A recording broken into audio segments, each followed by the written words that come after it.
ആരുടെ മുഖ്യ കാർമ്മികത്വത്തിൽ വിശുദ്ധ കുർബാനയും അതിനോടനുബന്ധിച്ചുള്ള വിവിധ ആധ്യാത്മിക സംഗമങ്ങളും നടത്തപ്പെടുകയുണ്ടായി. കഴിഞ്ഞ ദിവസങ്ങളിലായി 10,000 കണക്കിന് ഭക്തജനങ്ങളാണ് ഈ ദേവാലയത്തിൽ സന്ദർശിച്ച് നേർച്ചകാഴ്ചകൾ അർപ്പിച്ച് മടങ്ങിപ്പോയത്. ഈ പെരുന്നാളിൻ്റെ പ്രധാന ദിവസം 7ഉം 8ഉം ദിവസങ്ങളിലായിട്ടാണ് നടത്തപ്പെടുന്നത്. 7-ാം തീയതിയിലും 8-ാം തീയതിയിലും ഈ ദേശത്തിൻ്റെ വിവിധ ഭാഗങ്ങളിൽ നിന്ന് ഒഴുകിയെത്തുന്ന ജനസഹസ്രത്തെയാണ് നമുക്കിവിടെ ദർശിക്കുവാൻ കഴിയുന്നത്.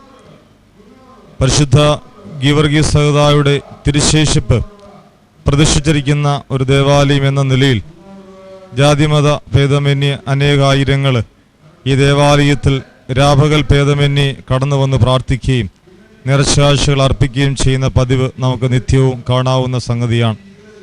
ഇവിടുത്തെ പ്രാർത്ഥന മുഖേന അനേകം ആളുകൾക്ക് അതിൻ്റെ ഫലസിദ്ധി ലഭിക്കുന്നതായിട്ട് സാക്ഷ്യപ്പെടുത്തുന്നുണ്ട്.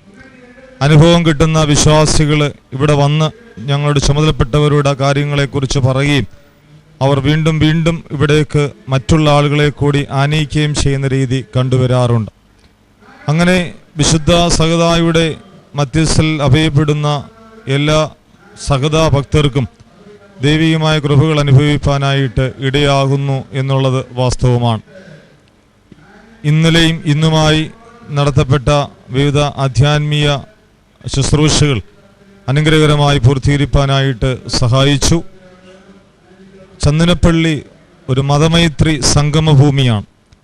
ഇവിടെ മതത്തിനോ മറ്റു ജാതിക്കോ യാതൊരു വ്യത്യാസവും കൂടാതെ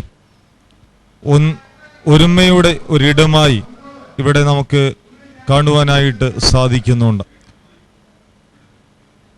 ഇന്ന് നടത്തപ്പെട്ട വിശുദ്ധ മൂന്നുമേൽ കുർബാനയ്ക്ക് അഭിനന്ദ പിതാക്കന്മാർ കാർമ്മികത്വം നൽകുകയും തുടർന്ന് നടന്ന സെന്റ് ജോർജ് അവാർഡ് ദാന സമ്മേളനം അനുഗ്രഹമായി പൂർത്തീകരിക്കാനായിട്ടിടയാകുകയും ചെയ്തു. പ്രസിദ്ധമായ ചെമ്പെടുപ്പ് റാസ 3 മണിയിൽ നിന്നും പ്രാർത്ഥനയോടുകൂടി പള്ളിയിൽ നിന്ന് ആരംഭിക്കുകയും ചന്ദനപ്പള്ളി ജംഗ്ഷനിലെ കുരിശടിയിൽ എത്തിച്ചേരുകയും ചലച്ചിത്ര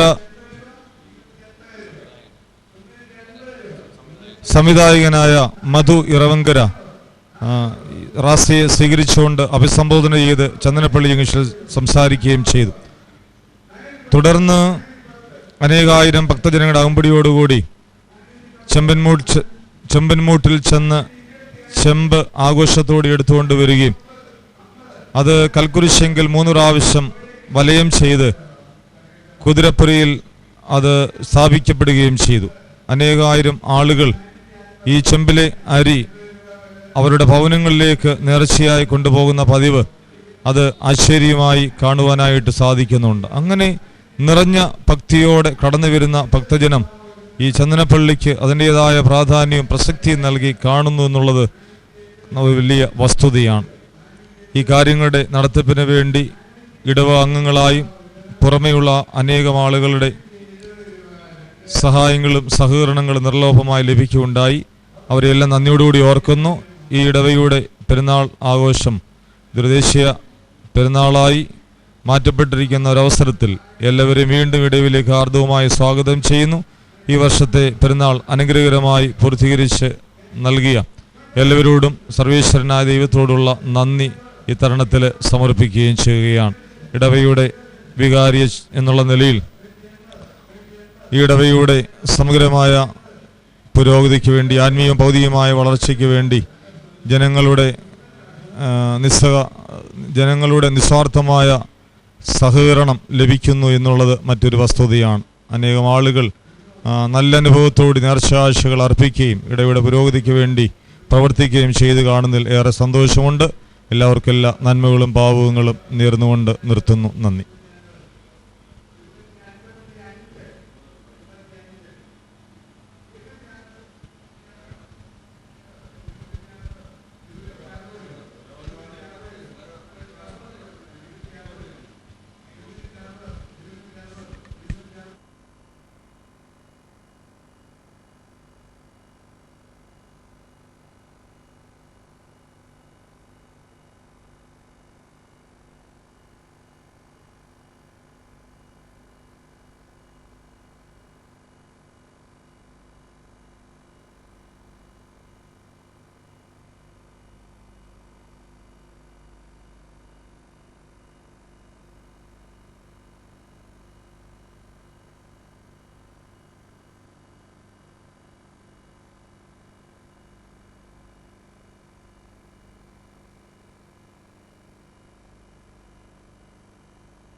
ചരിത്രപ്രസിദ്ധമായ ചന്ദനപ്പള്ളി വലിയപള്ളി പെരുന്നാളിനോടനുബന്ധിച്ച് നടക്കുന്ന അതിപ്രധാനമായ ഒരു ചടങ്ങാണ് വിശുദ്ധ ഗീവർഗീസ് സേതായുടെ സ്വർണ്ണാങ്കിതമായ രൂപം പള്ളിക്ക് സമീപമുള്ള കുതിരപ്പുരയിൽ നിന്നും ചന്ദനപ്പള്ളി വലിയപള്ളിക്കുള്ളിൽ സ്ഥിതി ചെയ്യുന്ന സെൻറ്റ് ജോർജ് ഷ്രൈനിലേക്ക് എഴുന്നള്ളിക്കുന്നത്. അതിൻ്റെ പിന്നിലുള്ള ഐതിഹ്യം എന്താണെന്ന് ചോദിച്ചാൽ, പണ്ട് കാലങ്ങളിൽ റാസയോടൊപ്പം കുതിരപ്പുരയിൽ സൂക്ഷിച്ചിരുന്ന ഒരു തടിക്കുതിരപ്പുറത്ത് സഹതായുടെ രൂപം അണിഞ്ഞ ഒരാൾ റാസയെ അനുഗമിക്കുന്ന ഒരു ചടങ്ങുണ്ടായിരുന്നു. അക്കാലത്ത് മലങ്കര സന്ദർശിച്ച ഒരു വിദേശ മെത്രാൻ ഈ കുതിരയെ നശിപ്പിക്കുകയും ഇത് അനാചാരമാണെന്ന് പറഞ്ഞ് ആ ആചാരം അവിടെ നിന്നു പോവുകയും ചെയ്തു. എന്നാൽ പിൽക്കാലങ്ങളിൽ ഇത് വീണ്ടും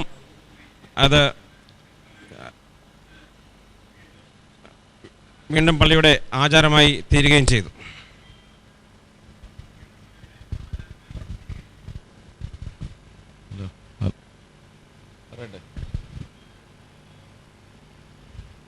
മറ്റൊരു ചന്ദനപ്പള്ളി വലിയപള്ളിയെ സംബന്ധിച്ച് ഏറ്റവും പ്രധാനപ്പെട്ട മറ്റൊരു പ്രത്യേകത എന്ന് പറയുന്നത് ഇവിടുത്തെ ഒറ്റക്കൽ കുരിശാണ്.